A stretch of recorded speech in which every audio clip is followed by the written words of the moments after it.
And this talk came about a couple of years ago. I've been talking to a lot of our customers, clients, and how the pharmaceutical industry in general has changed, and then how that has impacted on the different analytics groups, so mainly market research, competitive intelligence, and market access.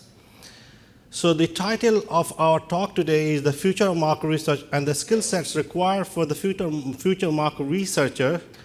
And as the industry is changing, we as a market researcher have to evolve ourselves. So today's agenda is we're going to go through the introductions in a bit. Then there are different sections, key consideration, and what are the challenges, what has driven, and why we need to change. And evolution of market research companies, so the changes that has happened on the industry side, how that has impacted the suppliers of market research services, and going forward in the future, how the engagement models might change, and then we have some conclusions and some Q&A. So some of you know me, so my name is Rafaat Rahmani. I'm the owner and founder of Lifescience Dynamics. I had about 23 years experience in the industry. I used to work for Eli Lilly and Company, and then worked for another consulting company, and started Lifescience Dynamics about 11 years ago. And we work with global headquarter companies with strategic issues, and including market research, competitive intelligence, and market access. Hello, everyone. Is this working? Yeah. Thank you for having me. My name is Vinita Bhattacharya. I work for BD Life Sciences Unit, Becton Dickinson, if you don't know who BD is. I'm a market researcher. I've been working in the industry for about 9 years, focused exclusively in the pharmaceutical sector and most recently in medical devices. Just a brief overview of the kind of experiences I've had. I have capability and expertise in both qualitative and quantitative methodologies, spanning the whole breadth of research. I've had research experience and worked with the stakeholders in pretty much every single sector that we think about when we think about healthcare, both here in the US and to some extent in Europe. And then finally, the last bit, just with my educational background, I have a bachelor's in biological anthropology and psychology, and a clinical psychology master's degree. And that's it. Thank you, Benita. I mean, just to say why Benita is here, what she's going to talk about, is many of you may not know BD, so if you'd like to Sure. tell a little bit about BD.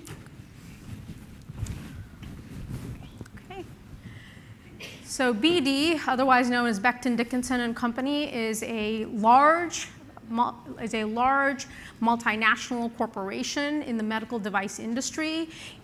As you can see here, it was founded in 1897, so we're a really old company. We're also one of the largest medical device companies in terms of market size in the world. Just a couple of quick facts. We currently, the way that our business unit is structured, because it is so large, we have a medical unit, and under that medical unit, we sell medical surgical products, pharmaceutical systems products, and diabetes care products to a smaller extent. And then there's another business unit which houses our life sciences, what we like to call our life sciences businesses, and those include BD Biosciences, BD Diagnostics, and then finally pre-analytical systems. And I'm going to focus everything I talk about today from that lens, from pre-analytical systems, because that's the umbrella that I work under, and that's where my experience stems from. But I want everyone to keep in mind that what I'm talking about does apply to all of our other business units and the problems we generally as a company think about and focus on. Recently, some of you might have heard, in October of 2014, we acquired CareFusion, another very large medical device company, specifically for medical surgical products, and that deal was about $12 billion. Last year, in terms of our total revenue, was about $8 billion, just to give you a sense of how big our corporation is. We're headquartered in Franklin Lakes, about 30 minutes north of here. We employ about 30,000 employees all over the world. And last year, we celebrated 10th year in business, and today, this year is 11th year in business.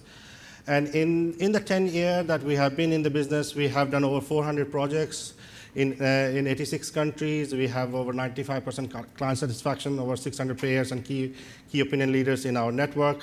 So this just gives you a flavor of what we do. And so with that, I will dive right into the presentation. So Great. over to you. Yes. Okay.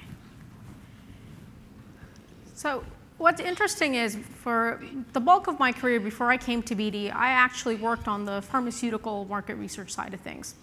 And unlike the pharmaceutical sector, there are a lot of parallels between medical devices and pharmaceuticals, but there are also some key differences.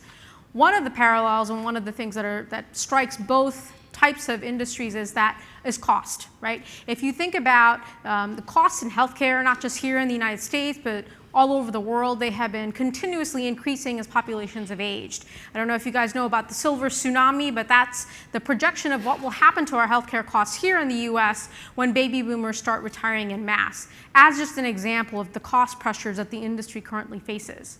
So unlike the pharmaceutical industry that experienced those cost pressures earlier, with the advent of sort of the cliff in which a lot of patents came off, the medical device industry has been later in feeling that pressure, but they're feeling it now. And so this slide sort of demonstrates what has happened as a result of that pressure. Now for BD, interestingly enough, we were a company that had such large market share, at least in pre-analytical systems, across the broad range of products we sold, we didn't really have to worry about that. But now with lower cost competitors coming to the market and a serious consideration being taken by hospitals and health systems and the folks who purchase our products, that cost now becomes an issue. We sell premium priced products, so that becomes an issue. So we as a company have to think about, well, how are we going to compete in this new landscape?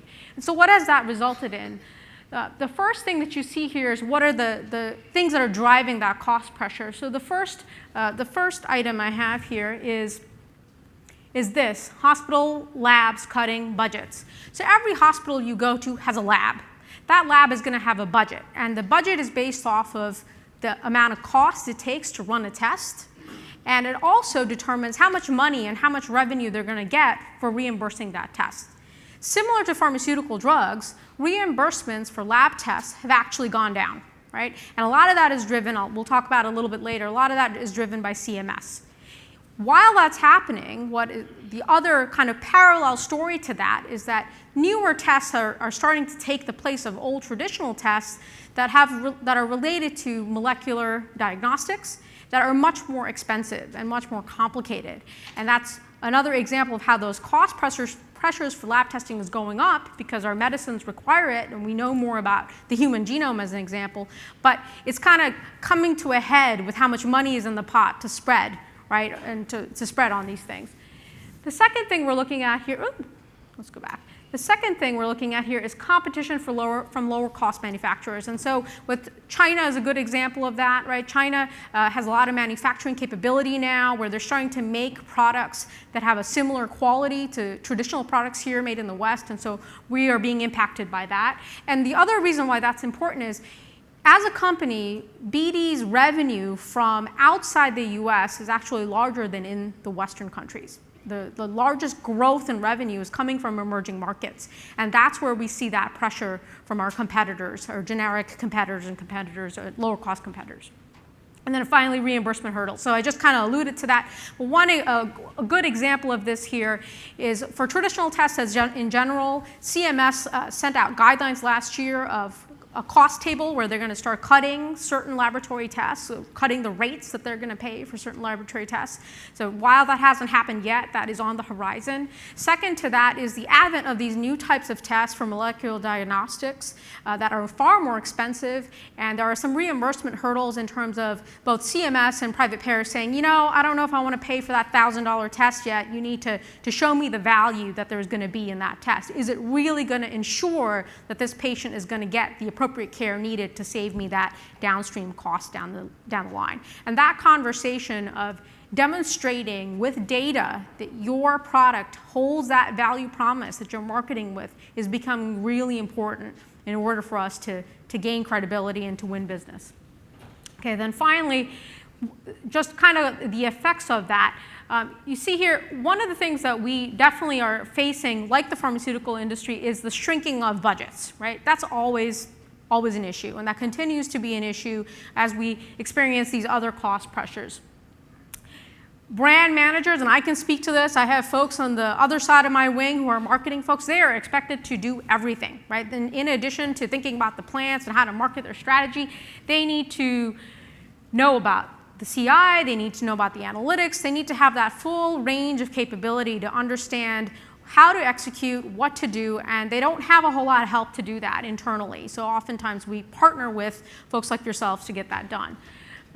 There is an increasing role of procurement departments, and that's certainly the case for medical devices because a lot of the products we make are considered consumables or disposables, whatever term you want to use.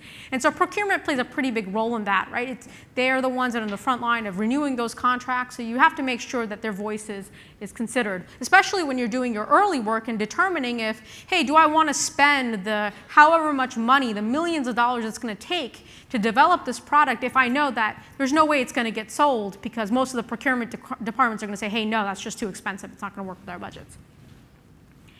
Then finally, there's this commoditization of market research. You're starting to definitely see that. I mean, I think I've certainly heard inklings of it in the office, but I've heard of it even when I was on the other side where all of you were sitting, of outsourcing certain functions in market research that were often kept in-house to other lower cost countries like in India, for example. This is really something that I know that certain departments at our firm, and I've been certainly asked to do this, let's have the capability to be able to do this ourselves to some degree. And the reason, what's really driving this here is timelines. You may get a request from someone to say, I need an answer in 2 weeks or 3 weeks. And you're not going to necessarily be able to do that if you go with a traditional lead time that you're going to need to do traditional fielding. So these solutions that offer a quick way to get information is becoming increasingly valuable. And if you look at Google Analytics, you're trying to kind of hone into that and get into that piece of the market.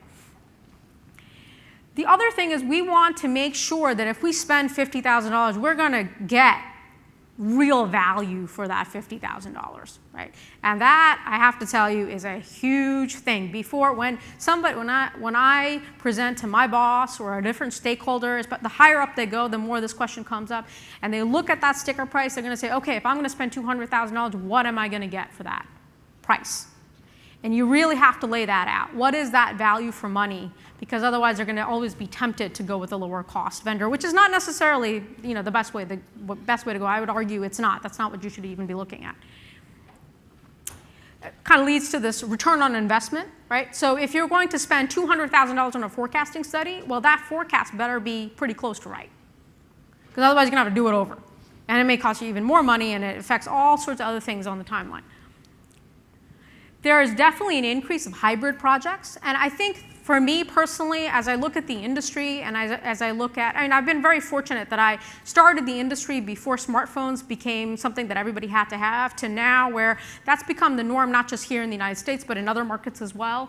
It will be very interesting for me to see how we as an industry kind of do this, because I can tell you on my side, we want to do that, but we want to do it with the ability to have confidence in the data that it generates, because we recognize that our customers are using this kind of technology, right? So if I'm a salesperson for BD and my customer is someone who regularly checks their smartphone for alerts, then I, as a BD salesperson, need to make sure that I can give that person information that they request of me in the format that they're used to getting it in, right? And so that means we as a company have to be always on the cusp of doing that. So one example that how we've done that at BD, and this has been relatively recent, is our salespeople now have tablets with apps.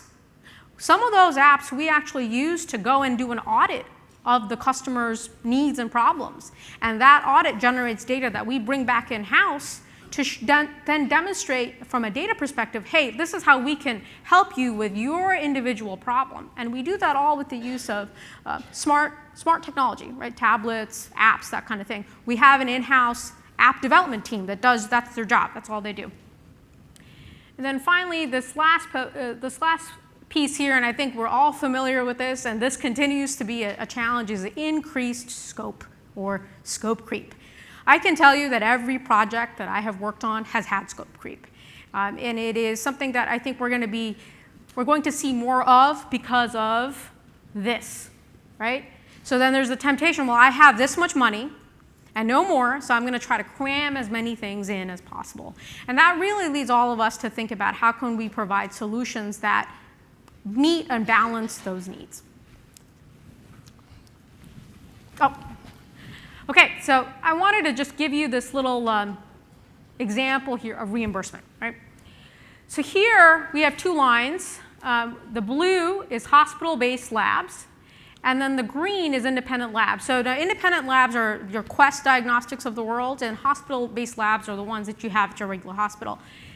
What is interesting is this line. It's going to be interesting to see this trend line because a lot of hospitals today are getting merged into large health systems. And those health systems are using their labs as a way to generate revenue. The way they do that and differentiate from these lower cost places like Quest is to offer really unique molecular diagnostics and tests that larger labs just can't do. The other piece of it on the independent labs is the advent of next generation sequencing. So if you look at, I don't know if the rest of you have seen the headlines recently, but there's been a lot of movement in that space. The whole $1,000 genome is yet to be seen, but we're getting closer to that with Illumina's newest system that's been on the market. The next-gen sequencing lab space, those are folks that are actually using the information from sequencing a human genome and being able to give you a diagnostic decision with some of those data points. And where you really see that is cancer. So that's going to be the first disease area where you're going to see a lot of movement is cancer. And then other areas will follow as the data gets better. But those labs are not the Quest of the world, right? Some of the Quests of the world can do it, but these are very specialized labs that are doing that. The tests, the cost for those tests are very, very high at the moment because of how expensive it is to sequence a genome. So that is kind of, a lot of that is being, that's what is driving those costs. Also, we're older, we're getting older, right? So you're going to need more tests. But then you look at this, right, from 2014. In 2014, CMS did one thing. They started bundling reimbursements for hospitals and labs for their outpatient tests, and they did that to reduce cost. They said, we're going to give you a pot of money, and you need to use this efficiently, and they did that to reduce costs.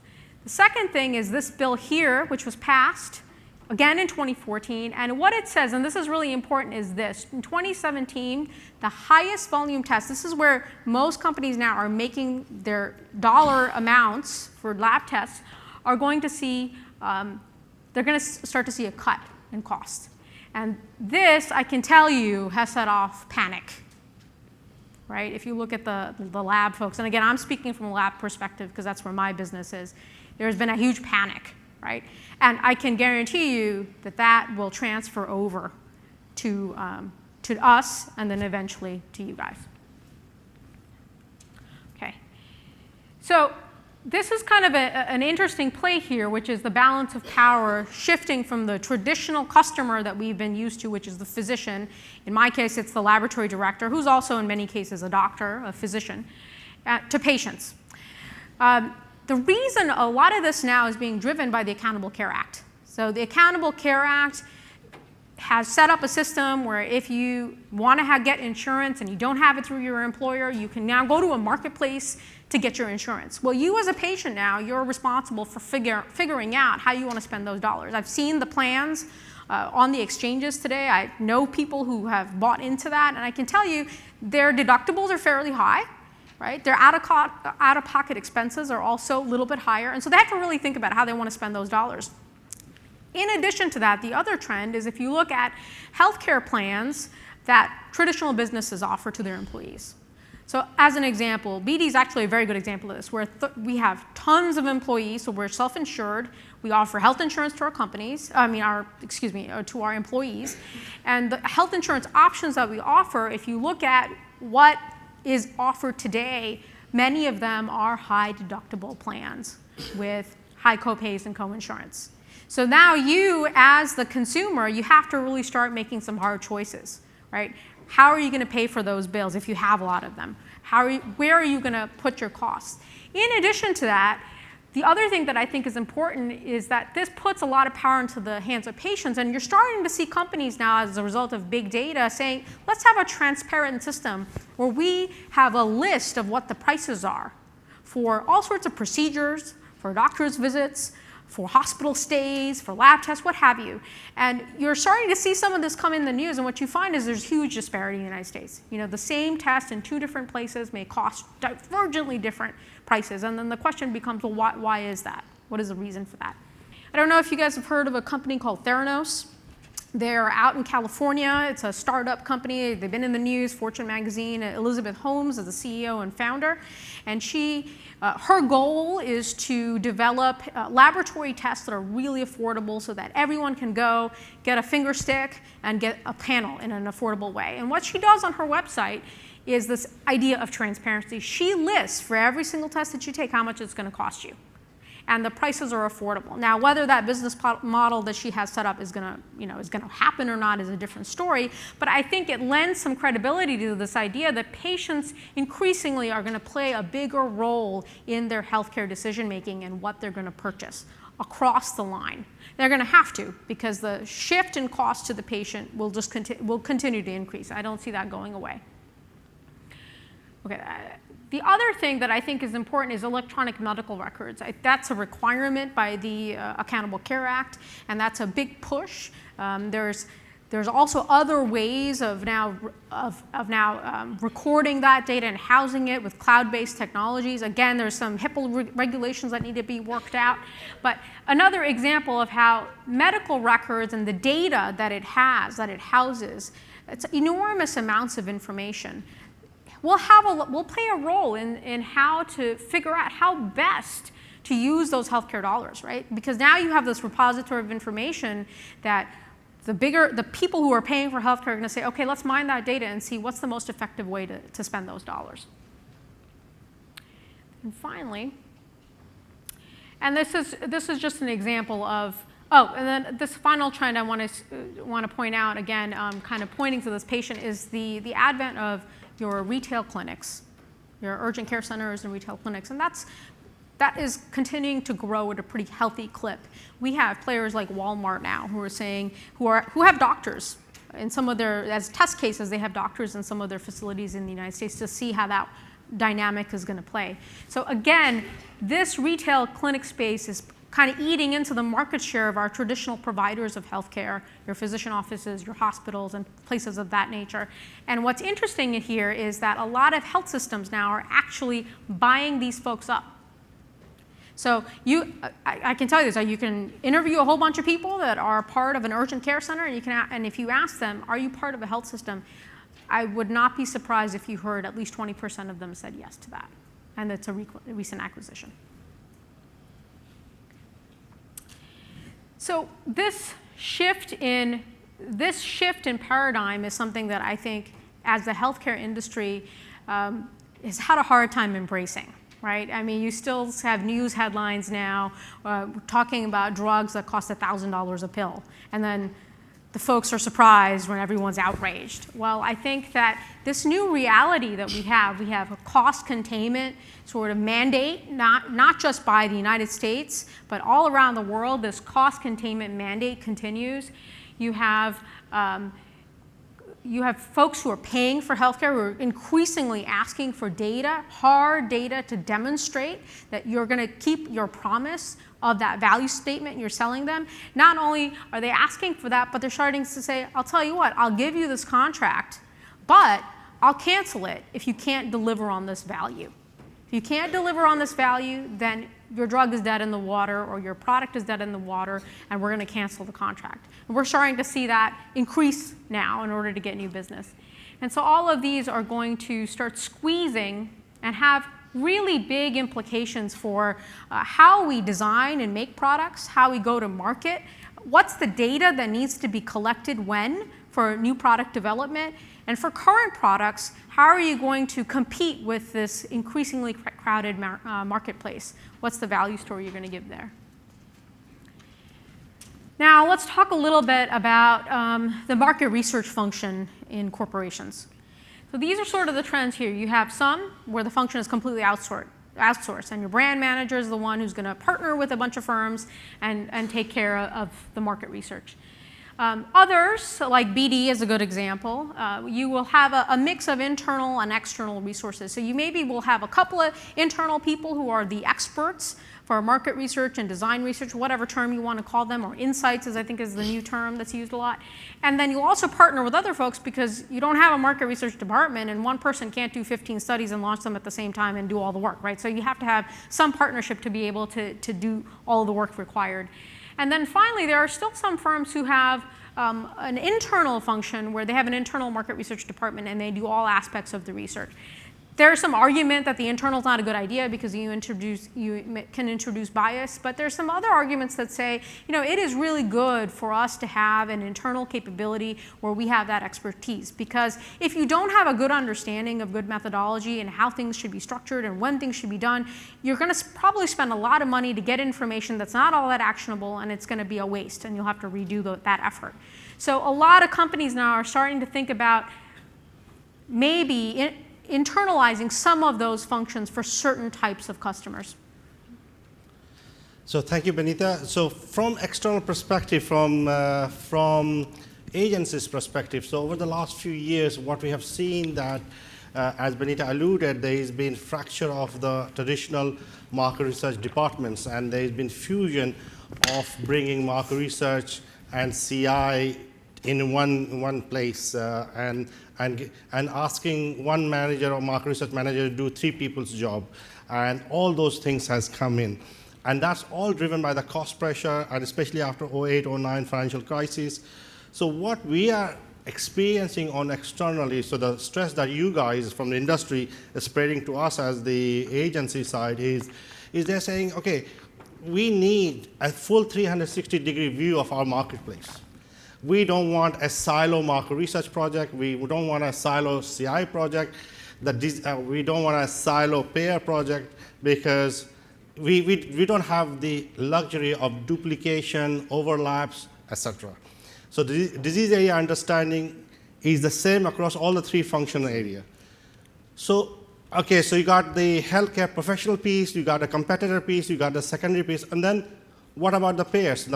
As you saw, Benita mentioned, the power has shifted from the physician to the payers and the patient. So the payer playing a huge role now in terms of your drug use, utilization and usage.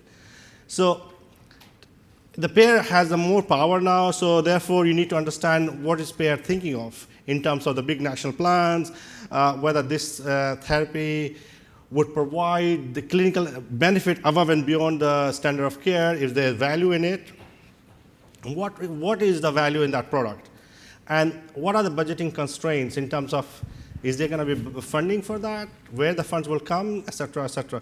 So the paradigm has shifted from just providing one view from the healthcare professional's perspective, which was the traditional domain of market researcher, to trying to understand the payers, trying to understand the competitor, trying to understand the secondary research, and also for medical devices company to adhere with the safety laws. In medical devices, there's much more need for usability studies, for example. So you will see ethnography study, et cetera, et cetera. So there is a lot of pressure from the industry on the agency to rise to this challenge, to ability to provide the full 360-degree view of the marketplace. So if you look at from our perspective, and Benita, please chime in when you like, is that what we see here, that this was a survey done, and what you see here, a few years ago, conjoint and all that discrete analysis were all very popular about 10 years ago, 15 years ago. And you see that has moved into a data visualization, and people are looking for succinct report, which are 8 to 10 slides, give the full picture, rather than full 150 slide decks. They're looking for much more data visualization. They're looking for much more ability to be able to do mobile research when the doctors are busy during their downtime, and tapping into social media, and also wrapping that with the big data. For the devices, there are special need, which Benita, if you can talk about. So interestingly enough, for devices, all of the things that you do in traditional pharmaceutical market research, you would do for devices. But there's a couple of caveats there. In pharma, you're creating a molecule or a drug, right? So it's not a widget or a thing that somebody has to use. In devices, oftentimes you're creating a widget, you're creating something that somebody has to physically use. And so there's a couple of other types of research that are really crucial that have to be done throughout the entire product process, even before you begin development. That includes what's called ethnography, often termed as contextual research, and that's a critical piece of the process that happens before you do anything else. You're going to do a lot of usability testing, and part of that has to do with compliance with the FDA. Human factors is a law that was passed by the FDA, and they will ask you, did you do your formative and summative studies on this device that you want approval for, and where's your data to show what these use errors are, and how did you mitigate that risk, right? So you can't do that if you don't do that research. The other part of it that's really important is time and motion studies. Time and motion studies are very critical for medical devices because a lot of the value story that we give is when we make a new widget is, hey, this is going to save you some time. This is going to be more efficient than your current workflow. All of these things. Well, then the question becomes, well, okay, show me the data. How much time is it going to save me? And you can only do that with a time and motion study. Then finally, the last piece I put in here, and this is something that I think is a type of research that we should consider, and that's facial coding. So facial coding is a methodology where you look at somebody's face and you code the expressions that are nonverbal that people can't tell you about, they don't even know they're doing. And that can lend a lot of very valuable information in terms of if somebody is working on something and you ask them, well, how easy or hard was that? They can tell you, hey, you know, it was okay. But if you look at their face and you see that they're really struggling, then that information gives you another lens, another piece of support to say, maybe we need to work on this, even though that the user is telling me that it's easy. Well, it's not really that easy when I watch them do it and I see how they're expressing it. Thank you, Benita. We are a little bit short for time, so we're going to speed up a bit process, if that's all right with you.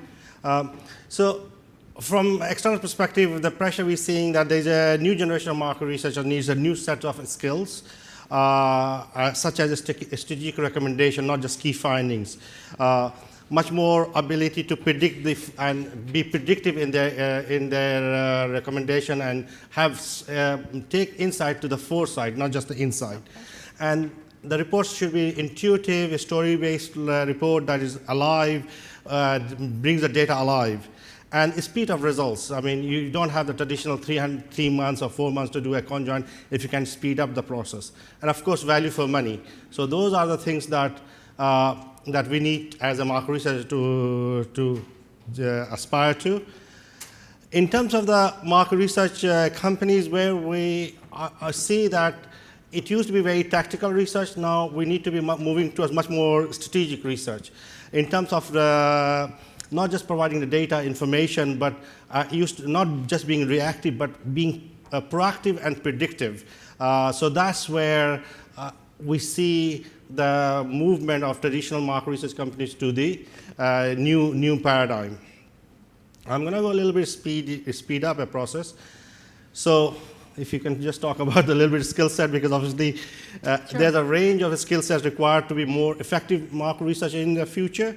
Yeah, so very quickly, skill set wise, and I discovered this at my time at BD because it was asked of me.